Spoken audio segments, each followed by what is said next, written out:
For thousands of years, people have set aside special days for giving thanks. People in the United States have celebrated Thanksgiving for over 350 years. How did Thanksgiving start?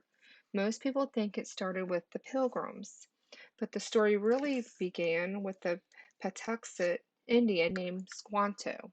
Without Squanto, the Pilgrims would never have celebrated their first Thanksgiving. The Patuxet tribe lived near the place that became Plymouth, Massachusetts. They grew corn and hunted wild animals. They were friendly and peaceful. Then an English ship came to Plymouth in the early 1600s. These Englishmen were explorers. They were looking for riches. They hoped to find gold or silver, but all they found was corn and Indians. The Englishmen had never seen corn. They didn't know what to do with it, but they thought they knew what to do with Indians. They would sell them as slaves. So the Englishmen captured a few of the Patuxet men. They put them on their ships. They took them back to England. Squanto was one of those men. In England, Squanto had to learn how to speak English. He had to work very hard, but Squanto was used to hard work. Winter in Plymouth had been long and cold. Sometimes Squanto was hungry all winter long, but the rest of the year had brought riches. The woods of his home were full of berries and wild animals. Even when he was hungry, he was free. Squanto longed for his home. He dreamed of his people and of his wild, free land. His master could see that Squanto was not happy. He felt sorry for his slave. Finally, he set Squanto free. In 1614, Captain John Smith sailed for the New World. Squanto went with him. He returned at last to his people, but not for long.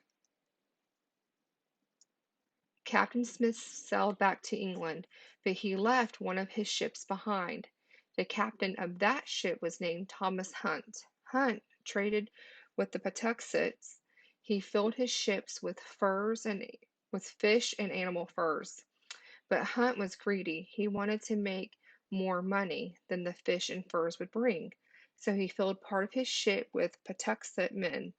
Squanto was captured again. After only a few weeks at home, he was sailing back across the ocean. Hunt knew that Captain Smith would be angry with him for capturing the Patuxet, so Hunt saw the Patuxets in Spain instead of England. Squanto's new masters were Catholic monks. They taught him the Christian faith. They were kind to him, but Squanto was sadder than ever.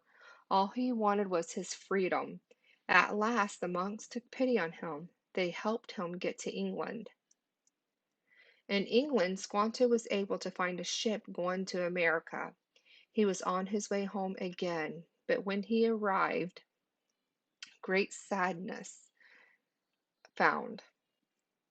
Sorry. Squanto wandered through the Patuxet village. He could not believe his eyes. All he found were empty huts. The cornfields were black and dead. All of his people were gone. Squanto was the only living Patuxet. What had happened? A nearby tribe told him the ships from England had brought smallpox germs. Smallpox was a new disease to the Patuxets. They died quickly from it. The disease had killed all of them. After all those years of longing for his home, Squanto found he had no home. He moved in with the nearby tribe. The Pilgrims landed at Plymouth on December 21st, 1620. Squanto had been back for 1 year. The Pilgrims were English. They had left England to look for a new home. They wanted to live where they could worship the way they chose. They were lucky to land at Plymouth. The Indians were afraid of smallpox. They would not fight for their land. The Indians just watched from a distance. The Pilgrims had a hard time. They did not know how to plant. They did not know how to build. They made cold little houses out of mud, clay, and sticks. They were not used to cold. They did not have much to eat. Half of the Pilgrims died during their first terrible winter. By the spring of 1621, there were only 55 of them left. That was when Squanto decided to help the Pilgrims. He knew how to speak English. He could tell them what to do. In 1621, Squanto went to visit the Pilgrims. After his first visit, he never left them. Squanto taught the Pilgrims how to find animals, to shoot for meat. He showed them how to build warm houses.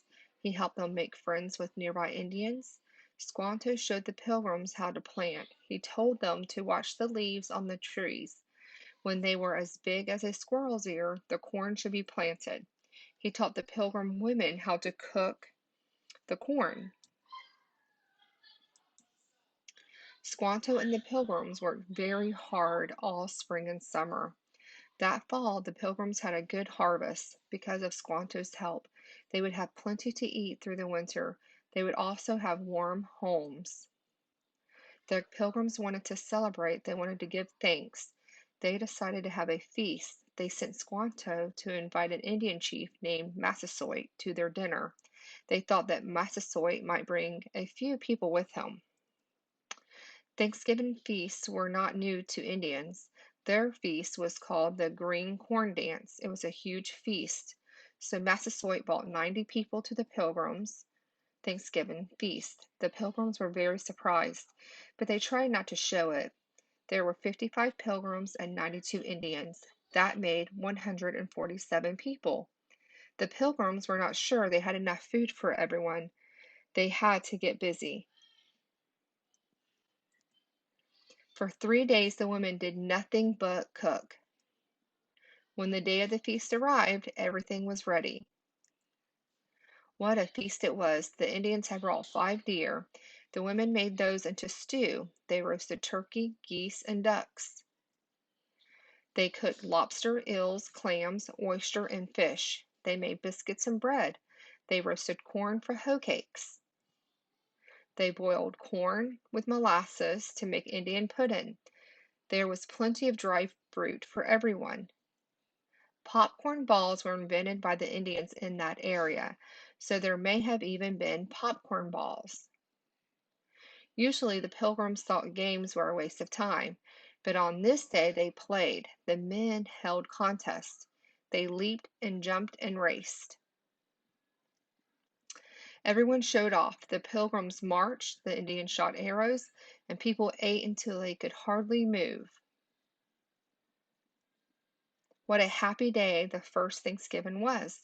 The Pilgrims had new warm homes, they had new friends, and plenty of food. They knew they would be able to live through the next winter, and none of it would have happened without a Patuxet Indian named Squanto.